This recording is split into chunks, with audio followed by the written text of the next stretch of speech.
Zohaib, is that how you pronounce your name? Zohaib. I mean, Zohaib? not Habe. Zohaib, yes. Zohaib, nice to meet you. Appreciate you coming on. Would you mind telling us a little bit about yourself before we get started? Yes, sure. Yes, sure. And if I may know your know your proper name first. I mean, is it Jeff? I assume. No, Jeff is my scheduler guy.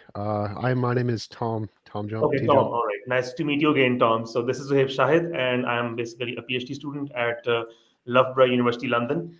And at the moment, I've just started out my PhD journey in October 2022.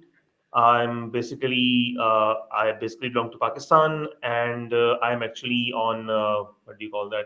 I'm actually on a government scholarship, and my research is in the explainability and fairness of artificial intelligence because we are surrounded by so many systems. Oh, I think he froze.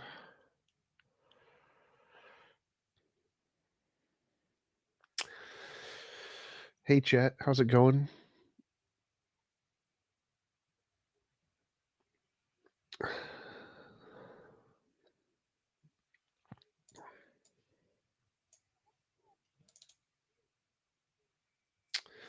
Freeze ray. Yes. Freeze ray. Our hairs match, though. Hey, yeah, you froze for a bit. Yeah, I'm so sorry. Must have been a network connection problem from my end. Okay, well, so as I was saying that yes, we are surrounded by technological systems which have artificial intelligence built in them. So it's very important that the decisions are explainable, can be understood by a common person, and overall they should be fair. There should be no bias. So yeah, that's what my research is around at the moment. Yes. So I do have one question I really like to ask, which is when we develop an AGI, do you think it'll be atheist or a theist based on the evidence? Well, actually, I would say that it would be logical. I mean, because the main thing is you cannot build so. I mean, like you cannot build very, very intelligent systems overall. But overall, I would say that any AI that's built would be totally logical, because humans are actually building it. So some sort of a bias from humans would be in that. But so obviously, yeah, it'll actually, if there is a very, very intelligent form out there which will be built, I hope that it's totally logical and it makes decisions based purely on logic. That's how it is. Yes. So yeah, the logic part will actually be there. Yeah, I hope so. Awesome. What do you think we're going to do for morality? How are we going to give a moral system to AI? That is the main problem, because the main issue that we are facing at the moment with fairness in artificial intelligence and its decisions is that it's very difficult to quantify fairness. There has to be a context to it. Okay, I'm still starting out in the area of this research. It's very exciting and all, but obviously we have to find a way to quantify these things, and this comes at a cost. This comes at somewhat of a you have to attach a context to it to actually quantify it properly. That's the main thing. So yeah, I mean, let's see. This is still a very exciting area of AI at the moment. So let's see what happens in it. But yeah, about the morality thing, I think that as this sentient thing will actually keep learning, so maybe somewhere along the way it will be able to quantify morality. But that's a very far-reaching thing. Let's see. Okay, someone's asking, is Wave AI? That's a good one. Because yeah, I think we're at the point where an AI could create fake facial image and voice and make it seem like an AI. That'd be cool. That's what we call actually deep fakes. I mean, in many ways, the applications of this technology are far reaching. They can be used for good, they can be used for bad. But yeah, I mean, I would say that that is a step into the direction of actually knowing more about it and seeing actually what other surprises it holds. So yeah, let's see what happens along the way. How far away do you think we are from AGI? Well, I still think that we are pretty far, because the main thing is if you talk about ChatGPT, it's able to think on logic, you're able to have a conversation with it, but still it needs to quantify everything because, in front of you, it might seem that it's talking on the basis of logic, it's giving logical answers and everything, but at the back end, it's all mathematics. It's basically matrices being multiplied with with each other in order to get you the answers that you need. So obviously, I mean, we are still far away from that point. I mean, you might hear people, many big, many big of those entrepreneurs out there saying that it'll reach something, that it'll be something very, very, I mean, big and so intelligent that might take us over. But you have to remember one thing, that humans are the ones building this thing. So obviously, until it has input from us, it cannot keep working in that way. But yeah, we are very, very far away. I believe that we are very far away from something that would actually take over us. That's how it is. Gotcha. Well, so one of the main things I talk about on my channel is evidence or reasons to believe in a God. I'm an atheist, of course, so I don't believe that there is a God. Could you tell me what your position is on does God exist, and are there reasons to believe in a God? Yes, obviously. Obviously, basically, I'm not only born Muslim, I'm also a Muslim by choice, obviously. So yes, there does exist a higher power, there does exist a God, and obviously you see him in the nature around you. And well, that's what I take logically from my religious book, the Quran. That's how it is. I mean, everything that you see around you, the earth rotating around the sun, the planets being in symphony, and basically the whole environment, the way the seasons change and everything, there has to be a higher power around it. And obviously that superior power is God in one way, I would say. Yes. All right, so what about the stars and the seasons indicates that it's a God as opposed to a natural phenomenon? Well, actually, the main thing is that's what I believe in. That whatever we state as the nature, obviously there's a logic behind it. There's a thing behind it, and that programming, that coding of the whole universe has been done by a superior power out there, and that's what I believe, that a superior entity is in fact actually running all of this. We have been given the free will. We can believe or not believe in something, obviously, but we're open to debate about it. And that is the best thing I like about being humans and all, that we're given a choice to actually either believe or not believe. But obviously, it's always good to actually debate about it, know more about it. That's how it is. So obviously, everything that you see around you, from the smallest molecule to the largest galaxies, obviously there is some coding in the background going on. Obviously, I come from a technical background, so that's why I'm like using that analogy over here. So when you have that programming and the coding in the background, so to obviously make all these things work, there is obviously a higher power in motion, working on all of this. That's how it is. Well, what do you see in the programming? Because I don't see the programming of the universe. It seems very random to me. It seems like it's just a mishmash of things. Why would we think it's finely tuned like a program and not just a natural result of things that are just rocks smashing into one another? Well, actually, you know what? The main thing is that there's still sort of, what do you call that? There's still sort of, you might see chaos out there in the universe, but obviously there is sort of a pattern to it.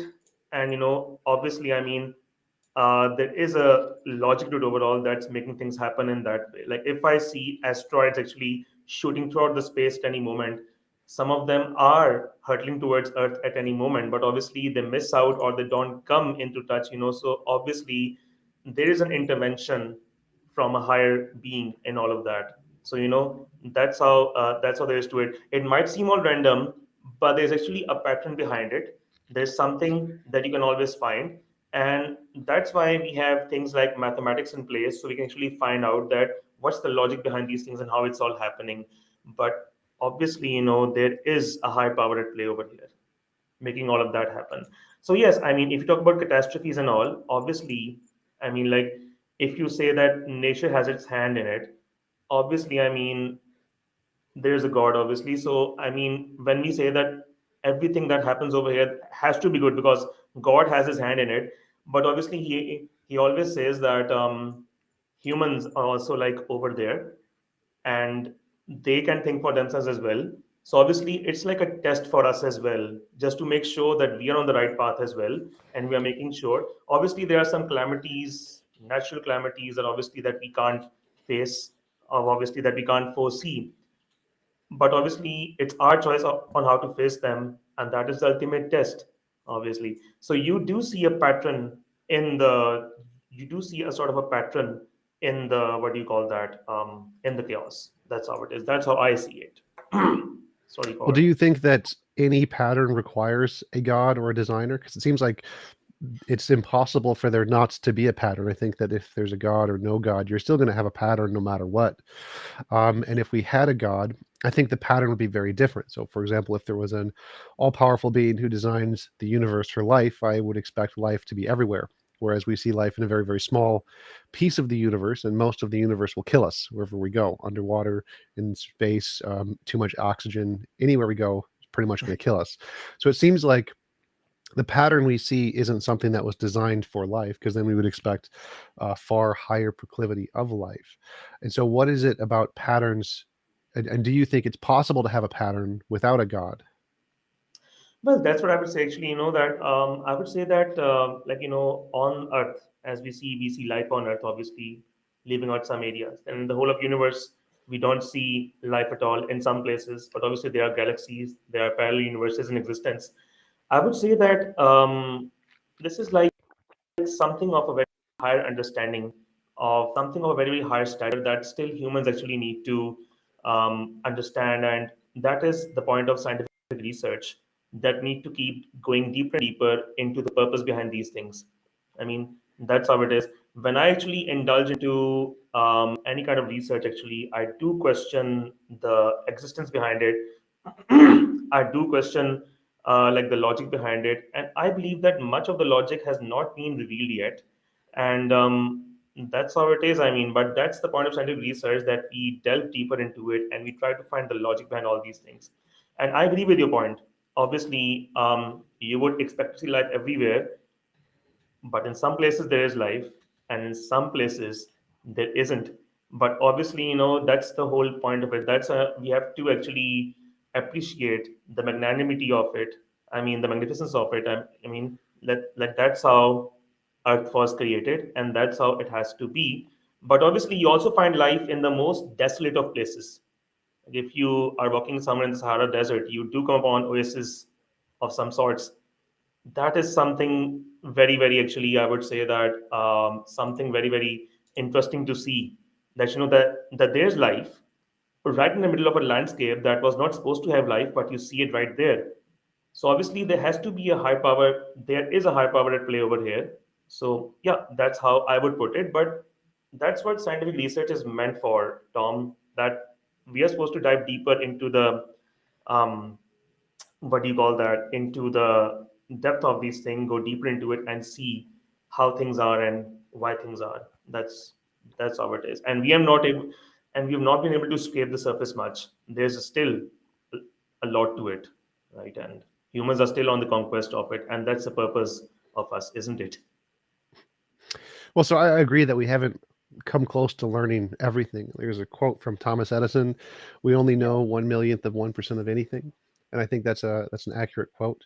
But I that's. tend to agree with most scientists when we look at these things like the origin of life, abiogenesis, evolution, Mhm. the physics in the universe. Not very many of them conclude a god did any of those things. Most of them conclude it's just laws of physics, and so I don't see the connection you're making between these patterns that we see and saying they can't come about naturally and they must come about by a god, because I think all of these things can come about just as a properties of forces of nature. I don't think it needs anything above the forces of nature to explain these patterns. I think that the physics explains the patterns just fine, so why would we need this addition of a god to explain the patterns? Well, actually, in that case, the theory of evolution, that's a very, very controversial topic, I would say.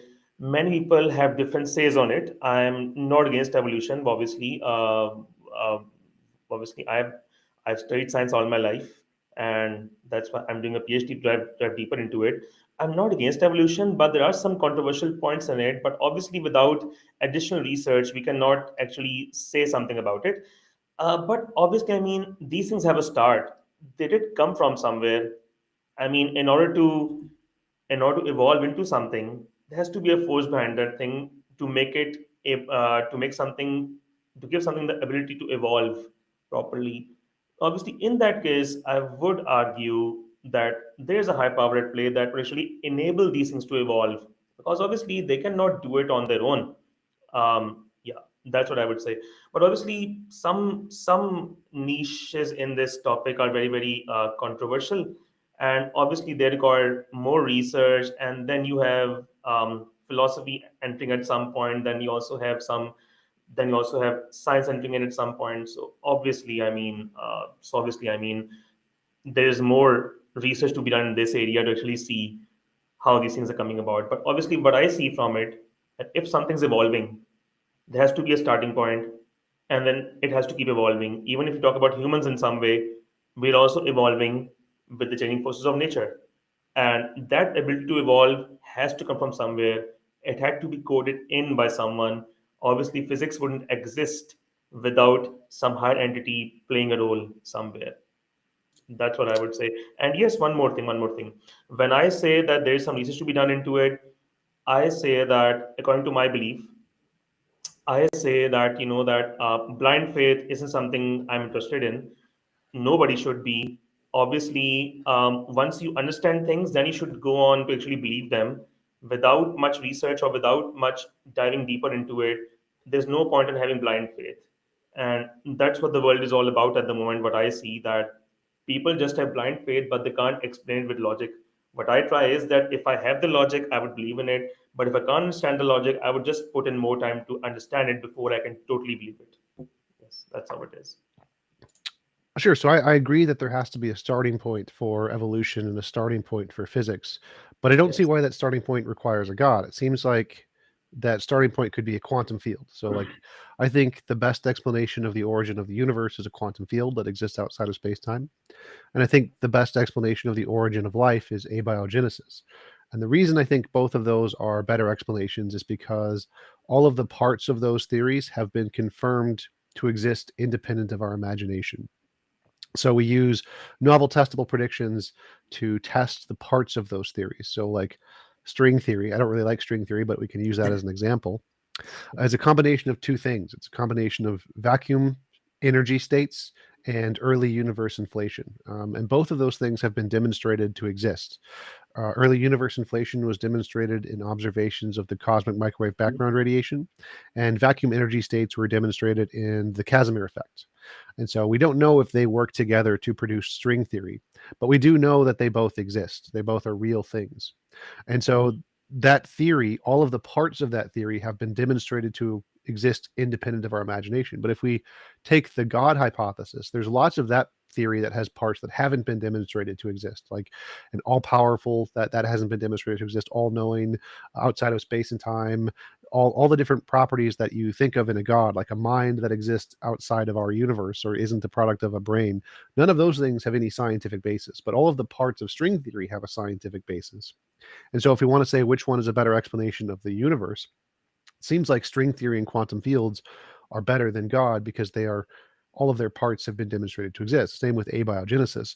Why did life begin to exist? Well, we can say that the hypothesis that abiogenesis makes predictions about how non-organic life can form into organic life through a process which can be has like a lot 10,000 steps or something, but we can predict certain of those steps using abiogenesis. Like we can predict that RNA can form onto clay, corpuscles that can form around the RNA to build shells, and those shells can then reproduce and have self-reproducing molecules of RNA, and which can then build into DNA. And these things have been confirmed. We've seen RNA form on clay and form corpuscles on clay, and so we can confirm that this prediction was correct.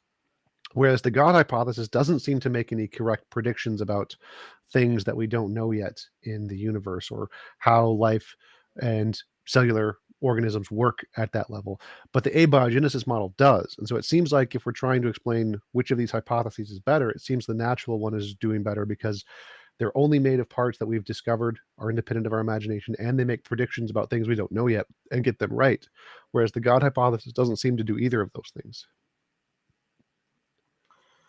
I totally get your point. I totally get your point, but there is one thing that I would like to say, that obviously, this ability to understand all of this and see how these things work, how to make all those predictions, that ability has to come from somewhere. It cannot be something that humans just developed out of nowhere.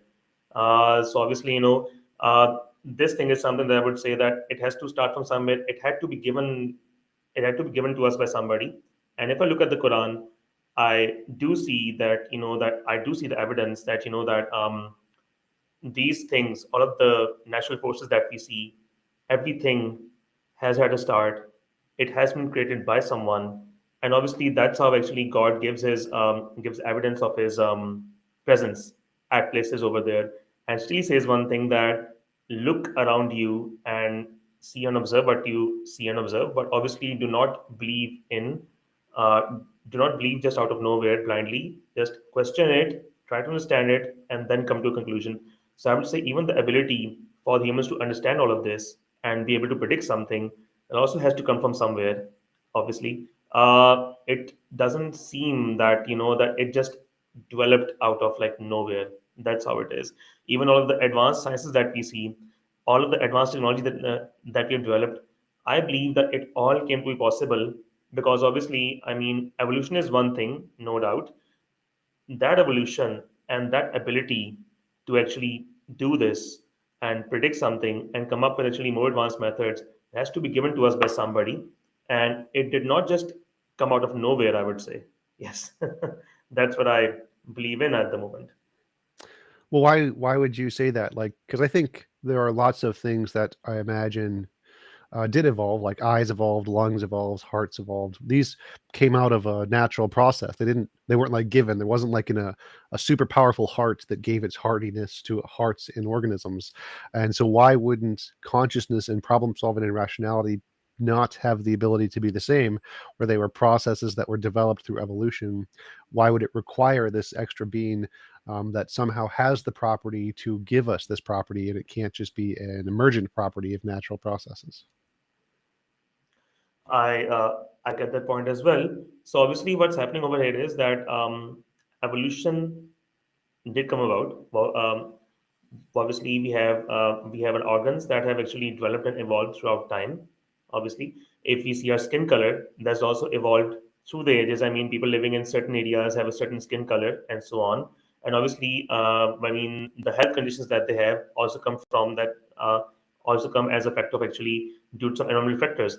But obviously, the ability to evolve, the ability to actually evolve and actually come about in that sense, that ability, that that ability, the start of having that ability actually, there has to come from something. The natural forces have to come from somewhere, from a higher entity, and that's what uh, that's what I would say right now. Yeah. Well, why do the natural forces have to come from a higher entity? Why can't the natural force of, say, a quantum field be the most fundamental thing in that which it's uncreated? It's just the most fundamental thing in reality, and everything else comes from it. Why does it need to be created?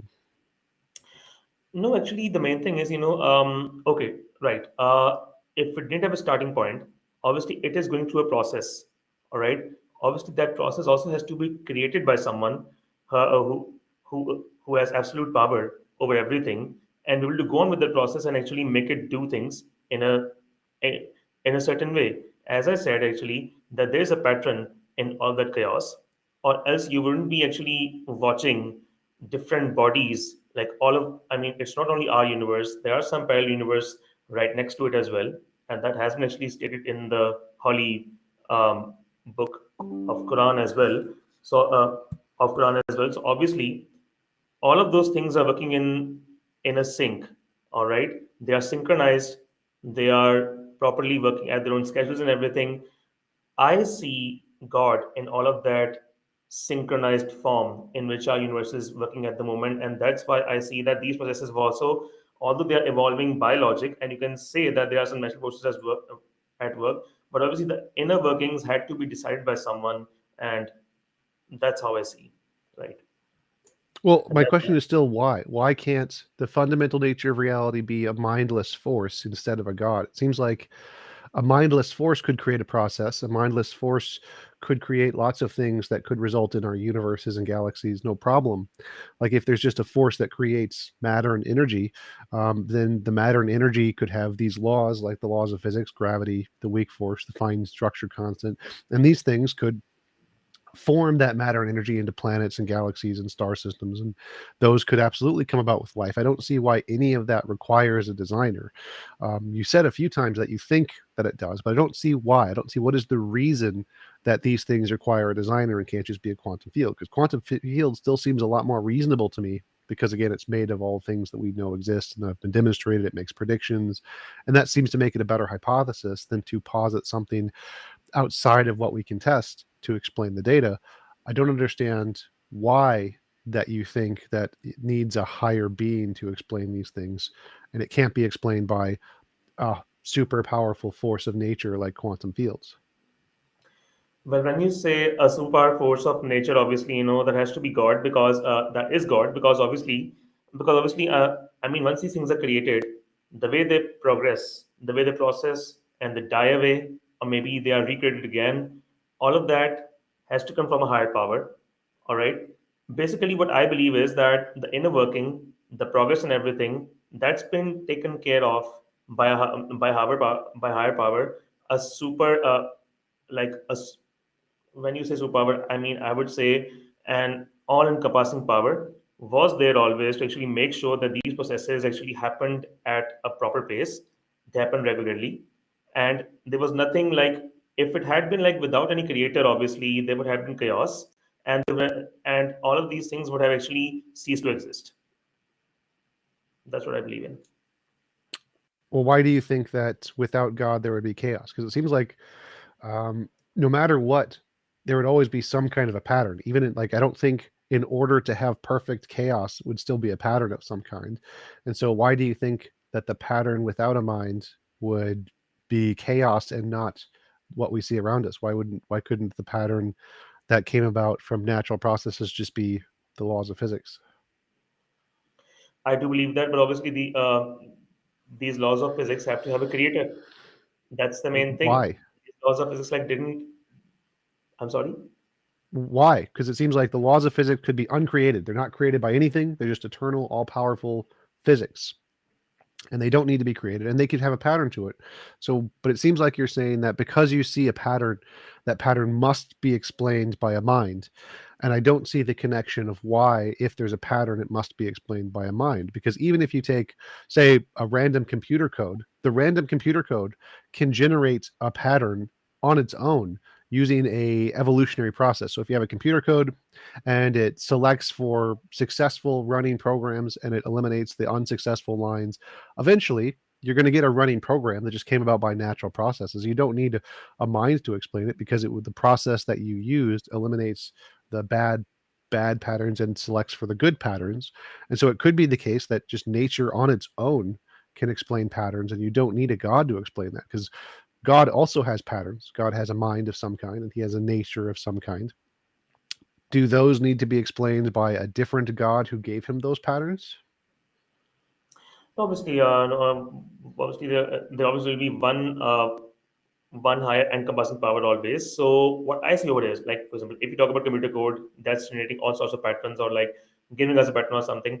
Obviously, computer code is, I would say, at the basic, it's nothing more than actually switches just working like on and off, doing that. Okay, there are electricians passing through that. If you have a look at all the forces of nature, like electric, like you see water, or you see electric current, or you see, I mean, fire and everything.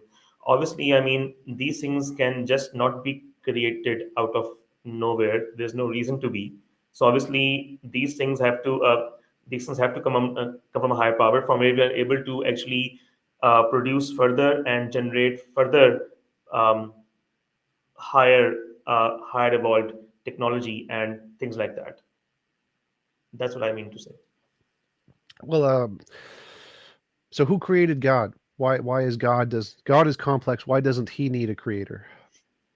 These are just the laws of nature, Tom. At the moment, uh, these are uh, these are how these laws are made. Obviously, I still haven't understood um, much of the significance of these things. Obviously, I'm still a student at the moment.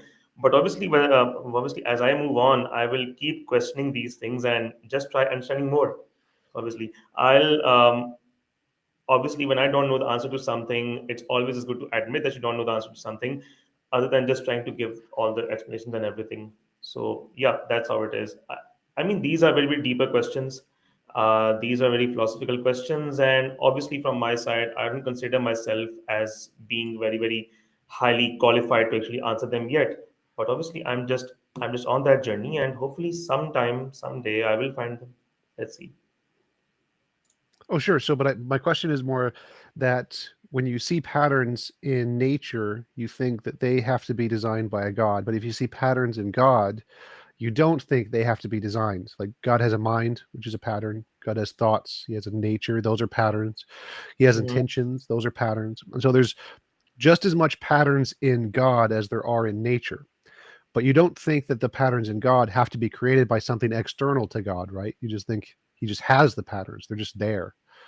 And so why not just say the same thing about the universe? These patterns are just in the universe. They don't need to be created, just like how you think the patterns in God don't need to be created. Why do you say in the case of the universe it needs a creator, but in the case of God it does not need a creator? Well, I just believe, that when I say that these patterns have to carry an explanation, these patterns have to come out of somewhere.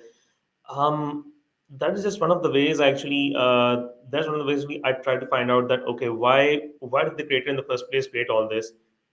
Why has he created all these patterns, all these good things, but obviously these bad things also exist on the side. But I just think that that's how the universe is meant to be at the moment, and I'm still trying to find all these answers, and I still do question all of this thing in my mind sometimes. So yeah, let's see. I mean, there's still a lot to find out, Tom. That's that's how it is. Yeah. Well, so the way I see it is that you're arguing that there's complexity, there's a pattern, and any kind of complexity requires a designer. But there's complexity in God. God is complex, and but Mm-hmm. that doesn't require a designer.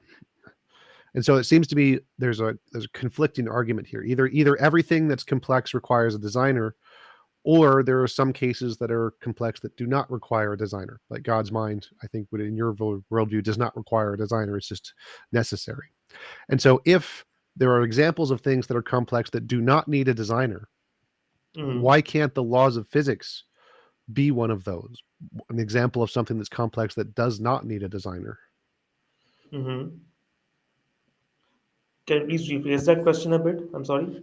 Sure, sure. So when we look at the laws of physics, they're very complex, very, very No doubt. designed, right?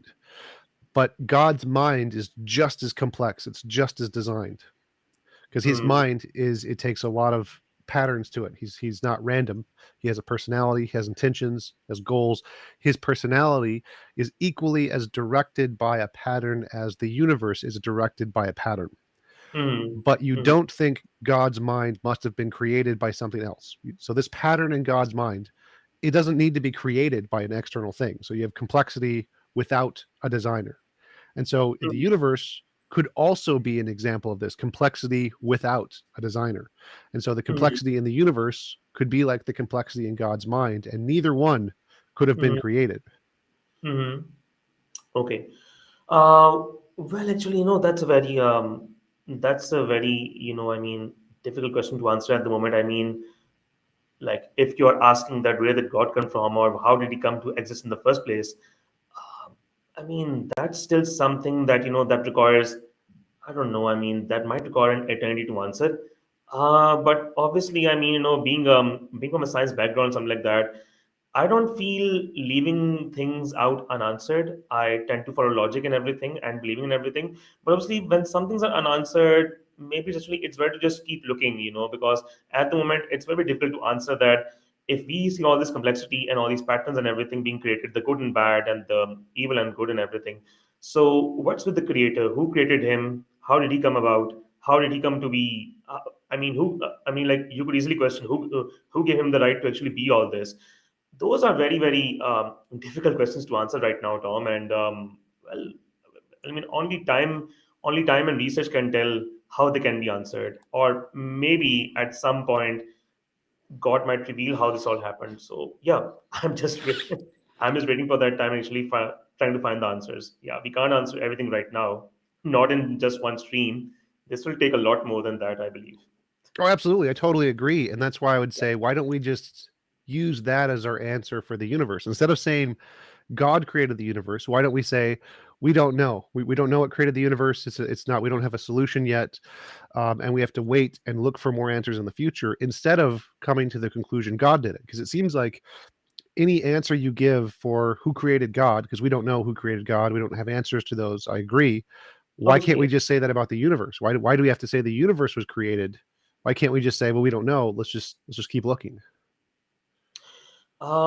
if you take a look at all the religions that are in place at the moment, I mean, if you take a look at Islam, if you take a look at Hinduism or Christianity or Judaism and everything, obviously, I mean, I totally respect the point of view that if someone follows religion or not, that's totally their personal point of view. But actually, coming from that point and using that as a logic, I have seen I've seen one thing that all of these point to a higher power that exists, and the higher power that actually wrote all those religious texts for human beings to understand. And basically, whatever was written in those religious texts has been proven by science time and time again.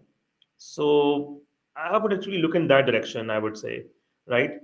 And then obviously, at one point, if we look at the history of the Western empires, science and church used to go hand in hand at one point, but obviously at some point, sometime after the Middle Ages, they just became separate. That doesn't mean that that no a higher power just ceased to exist in that point. The main thing was that the concept of a higher power was being misused, and that came as a bad influence for those who followed a proper religion, I would say. But obviously, science has gone on time and time again to describe and actually prove that these things do exist, and how these things came to exist. What was the starting point and everything that is still being actually researched by a number of like very good scientists out there. So I mean, they're still trying to find out how these things came to be in the first place. Excuse me. Sorry. No The problem. room I'm sitting in actually, it has like sensors for those lights and everything, so that's why I have to actually wave my hands once and once in a while just to make sure that it knows that I'm here. So yeah, these questions are still highly unanswered, but obviously when you look at all those religious texts, they do seem to make that sense. They all have that single point in them that there's a higher power that's at play, and that has been proved by science time and time again. Obviously, I do understand, Tom, that there are many difficult questions to answer over here, and many questions do not carry a simple answer. There have to be some points to be connected, and that's what I'm saying. I'm not saying that we should leave those questions unanswered. The main thing would be just to keep looking. And obviously, I mean, through your logic and everything, you have made me question some of those things as well. So obviously, I'm not totally ignorant to these facts, and obviously, I'll keep looking and maybe try coming up with a better answer or better logic to answer it. Yes.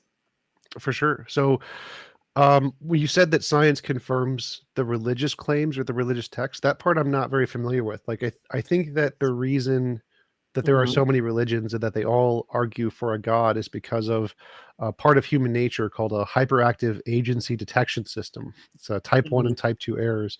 If we hear a rustle in the bushes and we think it's just the wind, or we want to be scientific and wait for more evidence, we get eaten by a lion. Whereas if we think it's a lion every time and run away, we'll survive. And so evolution will Mm-hmm. select for people who always say, "Oh, there's a rustle in the bushes. It must be a lion," and run away, because it's evolutionarily advantageous, even if it's just the wind.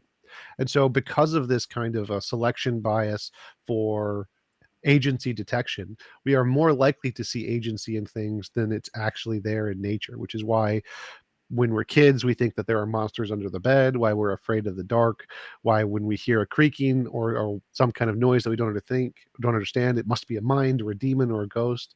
So I think that the reason religions all have this kind of agency behind them is for the same reason. It's because we have a hyperactive agency detection system.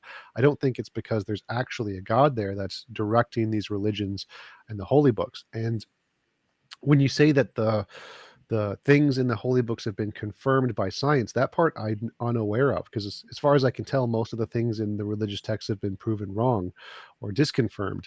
I can only think of one scientific truth or something close to it in any holy book, which was from Hinduism, In Hinduism, it says the age of the earth is 4.3 billion years old, which is pretty close. The age is actually 4.5. But even giving that number is still off because we're only like halfway through one of the dreams of Brahma. And so it's like 2 billion years off, but at least it was close in general. And so I don't see science confirming the religious texts. It seems more likely they're proven wrong. And I'm from a Christian background, so I know mostly about the Christian texts, and most of the things in those books have been proven wrong. Like the global flood, that was disproven by science. Like Yeah. that one was wrong. Mhm. Uh, the ark was disproven. The Egyptian Moses and the Exodus, that was disproven. That didn't happen. And so all of the things in the Bibles and the religious texts that I know about have been proven wrong, with maybe one exception, which is still kind of not very right. So I don't understand. If science had been confirming the religious texts, I think that would be good evidence, but I don't see that being the case. Okay. Well, actually, in that case, I would like to point your consideration towards the holy book of Islam, that's Quran. So obviously, Quran is the only religious book at the moment that has not been tampered in any way. Um, Thank God for that. So obviously, much of religious texts, even the ones in Christianity, have been tempered in one way or the other. You would agree with that, obviously. You have like different versions of gospel. You have different versions of the Bible, like the Old Testament, the New Testament, and everything like that. I do not know the differences between them. I'm not like knowledgeable about them. But even talking about Quran, as I've gone through it word by word, I have actually read different explanations on it. There's mention of stars in it. There's mention of parallel universes in it. There's mention of sun going around. There's a mention of Earth going around the sun, and the seasons changing and all of that. And obviously, there's a big explanation to it. We have changing seasons because the Earth actually revolves around the sun. Okay, so obviously you have like four seasons actually, and that's because the Earth has actually that depends upon the exposure of a region to sun at different times of the year. So in that actually, I see a verse written over there that have a look around you, have a look at these things happening in nature, and then you will see that there is a creator behind them, and that's how I see that actually science has gone on to actually prove it. Because if we talk about Galileo, he was able to prove through his telescope, his invention, that obviously how the universe came up, how the universe was designed. He was able to see the planets, he was able to see the constellations and everything, and obviously all of those things have been stated in Quran one way or the other. I was also actually like to point your consideration towards something that's called I don't know, the Quran Code. It's a documentary by this very known Egyptian scholar. I don't remember his name right now, but if you search on Wikipedia for it, the Quran Code is something like a documentary that's available. And if you look at it, some of the scholars have actually taken some proportions out of the Quran. They have tried to study and analyze it, and they have found it to be matching some things in nature in a similar way. Like for example, we know that Quran is an Arabic text, obviously. So, like we know that 80% of the world is actually water at the moment. Estimate, if you like, estimate that way, and 20% is land, and those proportions have been reflected in the Quran as well. So obviously, a religious book is right. So that's how I related that science has been able to prove that these things do exist, one way or the other. That's how it is. It even talks about the process of birth, of how a sperm and an egg come together to form a human being. It's in the Quran, it's right there. So obviously, science has gone to prove that as well. We have the whole subject of biology in front of us. So I see it in that way that actually those things in the Quran have been proven time and time again by science in one way or the other, and still a lot of that surface has not been scraped yet. So I would actually suggest it's a suggestion mainly that if you do have a look at Quran, if you do read the translation and everything, you would find those things as they are over there. So yeah. So I have studied a bit about the Quran. Like, there's one passage I remember that claims that salt water and fresh water never mix, and that we know is false. In fact, there's parts in the ocean where salt and fresh water are literally mixing all the time. It says that the Earth was created before the stars. There was the seven heavens, I believe, and in the nearest heaven the stars were placed, and this happened after the sun and the earth were created, which we know that's false. Like stars existed before the sun and the earth. And so it seems like when I read the Quran and the criticisms of it, it seems like most of the things in it seem to be scientifically inaccurate, and that you Mm. have to try to make the text fit with science. And it doesn't, like, you're not letting the text say what it actually says. You're not looking at the evidence of the text and interpreting it in the clearest way. You're trying to take from your toolkit of apologetics the way to interpret this text to make it fit your ideology, which, I mean, that's, you can do that with anything. It's an ambiguity part of language. But it seems to me that there are many scientific errors in the Quran, like the mixing of, you can't mix salt and fresh water, the origin, the what's it, the dates of creation seem to be wrong, like the earth did not come before the stars. There's many different things about the sun going into the lake that I don't think that that's not accurate. The moon was split in two, that there's no scientific evidence of that. The light from the moon doesn't have any light. There's tons and tons of scientific errors. Like there's several websites dedicated to listing all of the different scientific errors in the Quran.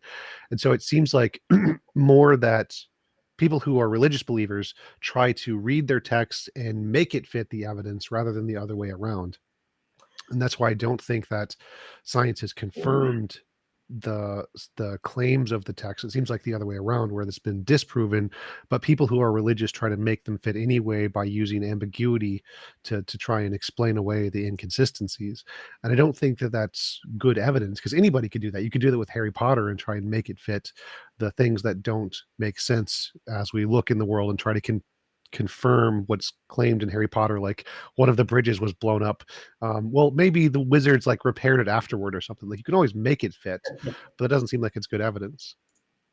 Okay, well, in that case, one thing about the Quran that should be remembered is, okay, I would never claim that I'm an expert on that thing, obviously.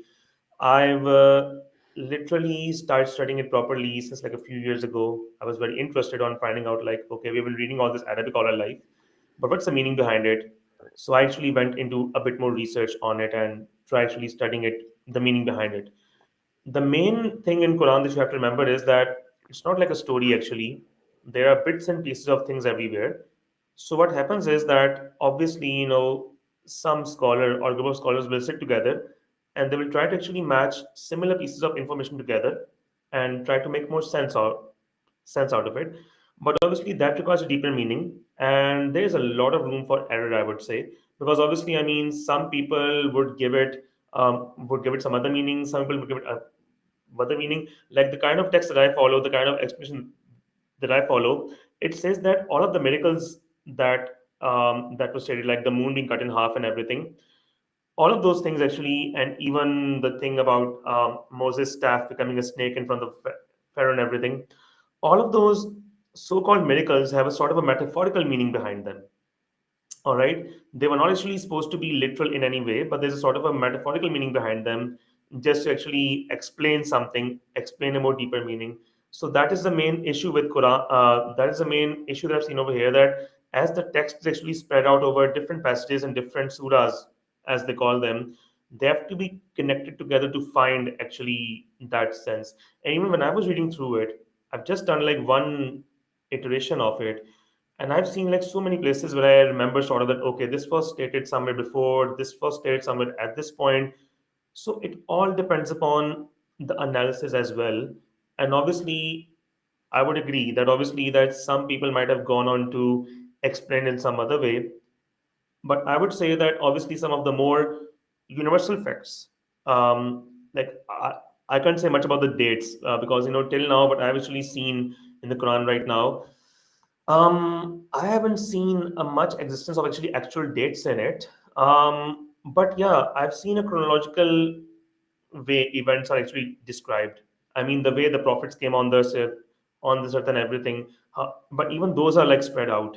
So it would take a lot of like energy and sense to actually understand that. But obviously, the text is actually quite clear. It's quite easy to understand, but you have to connect the dots one way, or but you have to connect the dots a certain way to understand those things. That's how it is, and I'm still actually working on that at the moment. trying to make more sense of it. But obviously, the very hardcore facts have obviously been proved by science. But obviously, the very in-depth things that you are mentioning at the moment, the dates and everything, um, I would actually have to look a bit deeper to actually see if there are any dates at all. That's what I would say right now. Yeah, Oh, right. I don't think there are specific dates for like when the Earth was created, but it does say the Earth was created before in the seven stars, days. because and that part I think is out of chronological order. I think that the stars obviously are billions of years older than the Earth is, I'll have because to look a bit. I'll have to look a bit deeper in that because obviously, as I said, that that I can only debate on things that I know at the moment, and I would never ever try to actually make something like propose something that's totally out of order because obviously that would fall on me. That's how it is. So yeah, but I would say one thing. What I've seen is the Quran does have clear text, but also the main thing is also that there's also a main thing about the Arabic that's being used. Obviously, Arabic is a very diverse language. If you have a look at it, it has many dialects, and basically, it all also depends upon the scholar who has been studying the Quran using a certain dialect or something like that. Also, from that, there stems different explanations and different meanings of different things being mentioned over there. So there is a lot of research being done at the moment, and I can only cite um, the most prominent ones that I've read up to date now. But obviously, I mean, you're right in that sense that people do tend to give it their own meaning. They do tend to bend the truth in some way or the other. But I don't believe in that. That's a very wrong thing to do. If you don't know about something, it's just better to just admit and just say that okay, I'll just go back and have a deeper look at it, then just try to bend it according to your own logic and things like that. gotcha. We do have a few questions from the audience, if you don't mind. Yes, sure, please go on. Sab Sabra Kadabra asks, why is the Quran out of order and incomplete? Oh well, that's very interesting question. It might be like something like saying like that God maybe wanted a riddle to come about, or maybe just riddling us in different manners. Well, I would say that's just one of the mysteries out there, Sabra Cadabra and Tom. I would say that okay, if you have a look at the life of Prophet Muhammad, peace be upon him, obviously, if you have a look at his life in different ways, the kind of things that he was actually going through, so it was like a lot of ups and downs. So, okay, I'm not trying to actually connect a logic over here. I'm just trying to make more sense of it. All right, that maybe, that obviously in that way, the order in which those things were actually, like the way the Quran was revealed onto the Prophet Muhammad, peace be upon him, it had that's why it didn't get to have an order or something like that. But obviously, it was made simple for people to understand. All right, all right. Maybe the higher entity just wants us to connect the dots and see, and maybe just analyze it in deeper order. But yeah, it isn't incomplete. I would say it's totally complete. It is the most complete book up to date at the moment. But obviously, being out of order and having to connect dots, that's a deeper mystery that should be looked into, I would say. Gotcha. Question from on the right. He asks, can you imagine a world without a god? Well, that's can you possibly imagine a world without a god? Well, actually, actually, I'm a practicing Muslim. I have my own beliefs and everything. Obviously, I would say that existence without God, obviously, not any intervention from Him, would actually lead to much more chaos than we have today at the moment. So I cannot possibly imagine that. But obviously, I would actually look more into like debating and actually seeing like what it could be like. I'm open to these kinds of debates. So yeah, that's what I would say. But obviously, I cannot possibly imagine it. But I'm open to like hearing about it and maybe seeing how things would come about. What kind of predictions would we have? But obviously, we would have like much greater chaos than we have at the moment. Yeah, that's how it is. Gotcha. Brother Ben wanted to ask about what your PhD is on. Well, actually, my PhD is on, let me just put it very simply for everyone over here, because it's a very interesting topic. My PhD is mainly around explainability and fairness of AI. As I said before at the start of this stream, that we have that obviously artificial intelligence is slowly creeping into our technologies in one way or the other. You have Chat GPT being talked about so much at the moment. We have the intervention of artificial intelligence in our GPS, in Google Maps, in City Mapper app, and many apps out there. The recommendation systems that we have on Netflix, or even the justice systems that we have at the moment, whether a person should be out on bail or not, even that is decided by AI in some places, but on a very experimental basis. These decisions have to be fair. They shouldn't be affected by any. They shouldn't be affected by any bias. So that's the fairness part. That's what we have to make sure. And then the explainability, that just leave out the scientists, leave out the mathematicians. Even a layman should be able to understand that why did a specific AI system come to this decision at all. Yes. So we are going to actually quantify the relations behind all these things, and it's a very interesting thing to do. Let's see how it all fares. I'm very excited to actually see how it all comes about. Oh yeah, for sure. I think that the Yes. black box problem of AI is a really interesting one that Yes, that one. we That can't one, we don't yes. actually know how it came to certain decisions because we don't go through the processes of looking at all of its inputs and how it weighs them, and getting the outputs is a very complex thing that we can't really understand. You sound so well informed on them. We haven't a chance to talk about this. So basically, what happens is, that artificial intelligence is much like our brain, actually. So it's like a group of neurons connected together. It has very black box nature to it. I would totally agree with you on that thing, and that's what we are actually trying to get into. Like, if an AI model is trying to give us predictions on the price of housing, how it's actually coming to that decision. Like, is it the family size? Is it the square area or things like that? So the black box nature has still to be actually figured out. And I believe that finding out the black box nature, you can also like backtrack and find out how your brain makes certain decisions one way or the other. So yeah, it's pretty interesting in that way, I would say. Yeah. Do you think you'd be able to apply your program to humans to be able to understand why they made decisions? Well, no, that's the point of my research. But obviously, a 3-year PhD won't be able to sum it all up.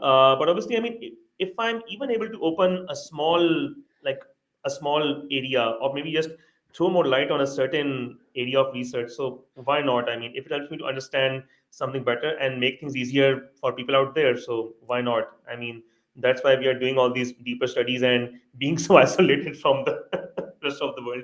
Yeah, yeah, that's Uh, why it Brother is. Ben asks, did Muhammad talk to ants? Well, I believe that there's no such evidence of that in the Quran, but obviously there is one prophet who was able to converse with animals, and that was Solomon, I believe. I mean, in the Muslim name is Suleiman, but the name actually that one is Solomon. So the, I mean, he has his roots in Judaism, I would believe. So that was a prophet that actually had the ability to converse with animals, and even beings that we cannot see, like jinns and um, those kind of entities. Yes. You said science confirms the existence of jinns. Science confirms to me. Well, I mean that you should be asking that to someone who actually investigates paranormal activities. Well, I don't know, man. I mean, these things are still yet to be discovered in some way, because whenever you think about any paranormal activity or some sort of supernatural thing, there's always a scientific explanation to back it up. I've seen like so many documentaries on this thing. I've seen so many videos. There's always some scientific explanation to explain, like this could be this could be that. But yeah, I mean, it's still like a very, very big issue to that's a very big issue to speak on. I mean, that's one of the mysteries, Tom, that we have at the moment. So yeah, I've not observed anything like this till now. I'm not saying I'm open to it. I'm not saying that I don't believe in it, but the main thing is I'm yet to see something of this sort. So well, let's see. I mean, you do hear chronicles, you do hear accounts and everything, and science always has an explanation for all of that. Like, even those images that they show, that kind of like images in which they show that someone has actually seen something pass by, or something like a being actually passing by, a ghostly figure or something. Science claims that maybe it's the way your pupils vibrate in a certain way that you're able to make those shapes like out of nowhere, or maybe it's hyperactive imagination as you were citing it. But this is like a mystery at the moment. I'm not saying I'm open to it, but I would like to actually look deeper into it before I can say anything true or false. I mean, that's what I've answered to anyone who's asked me whether you believe in ghosts or whether you believe in these things. Gotcha.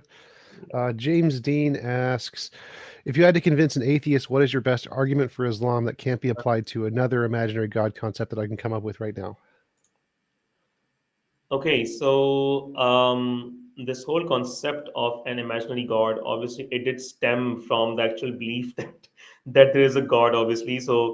But the main thing is, I mean, you would have to be very, very well informed to actually convince someone to follow in that way. And the main thing is, I believe in actually leading by example. If I had to actually convince someone that okay, you should leave atheism and come to like believing in God and doing all the good deeds and everything, I would try to prove it by example. I would try to prove it by action. But obviously, by the moment I did agree to actually debate on this, I did actually want to speak with you on this. It was more for like to like just to learn like how much I know and how much I need to know. But at the moment, I'm still working on some things, and as you've seen in the conversation today, I've still got to answer many of the deeper questions out there. But obviously, I would lead by example. If I had to convince someone to actually drop atheism and follow Islam, I would actually try to be a good example of a Muslim myself. All right, that if I believe a God is there, I would make sure that all of my deeds are in good order. I would make sure that I don't even think of sinning at all. I mean, if I fear that one entity, and I would try to lead by example to convince someone to drop atheism and follow Islam. But obviously, in some things, I'm still learning. Yeah. Gotcha. Daniel Cooper asks, what he likes is metaphor and the rest is literal. How is that not cherry picking? I think he's asking, how Okay. do you differentiate between the metaphorical parts and the literal parts of the Quran? Okay, so the main thing is, I mean, as I said, that it has a more of a metaphorical meaning to it. I mean, that's just the way one scholar is actually explaining it. Because obviously, some of the miracles are some things. I would say that they are too good to be true, or maybe too good to be believed and everything. So obviously, I mean, there has to be a different meaning or another context like attached to it. When I say metaphor, I say it in that order, that maybe that something is being explained like an analogy. There has to be a deeper meaning attached to it. All right, so that's what mean when I say metaphor. But obviously, that is one scholar's understanding of it. You would have to read more of these people and more of like trusted scholars to actually know what's actually happening over there. But some of these things, I would say that they would only be revealed in time, that what they actually meant. All right. So, yeah, that's my belief. Gotcha. Kurt Hanuman asks, is music haram? Thank you for the super chat. That's such a common one. Well, actually, that's a very subjective thing. I mean, that is so subjective, I would say. Okay, if I look at myself, I wouldn't take it to be something haram. Obviously, I listen to music when I'm working, when I'm cycling and everything. I listen to music. But obviously, whenever you say that it's haram totally, there comes an element of extremism over here, and obviously Islam is not all about that. You do hear accounts of music, some in the hadiths and all, but this is a very, very subjective question, I would say. How I would actually say it is that okay, if there's music that helps soothe you and helps like relax you in some way, provide some meaning to your life, that is good. But obviously, if music is being used to, I mean, like spread hate or maybe like evil, then I would not support it in that way, obviously. But if music is being used to convey more meaning to some of our social problems, to convey more meaning to our lives and everything, that would be good. But I would say Super Chat 5 AUD that this is a very, very subjective question at the moment. If you ask someone maybe extremist, they might say it's totally haram. But if you ask someone who's a liberal like me, I would say that as long as it's been not being used to spread hate, it's fine. It's totally fine to whatever you hear. Obviously, just try that it's for good. Yeah, Gotcha. that's a really good question. Lubo in China asks, why his God hasn't mentioned galaxies in his book? If it would be mentioned there and then discovered by science, would it be proof of his greatness? Okay. Well, actually, when I said, okay, so obviously, when I said that there exists parallel universes, that has been set in the Quran and has also been proven by science as well. So obviously, we have a solar system, but obviously, similar to these, there do exist some other systems as well. And obviously, I would actually match it in that way to Quran. Considering galaxies, there is mention of galaxies in the Quran, but how specific it is, I do not know at the moment. But about the parallel universes, there has been mention in Quran in some places. Yes. So yeah, that has been proven. Gotcha. Um, Sam Shrew ask if Islam is true, then what's the need of Mullah's ban on Murtadeen apostasy? Okay, so mainly ask. Okay, so Sam, I would say that okay, Islam has been bent or actually used to justify many evil acts as well, but obviously that is not the point of any religion to actually spew hate or spread any kind of hate in any way.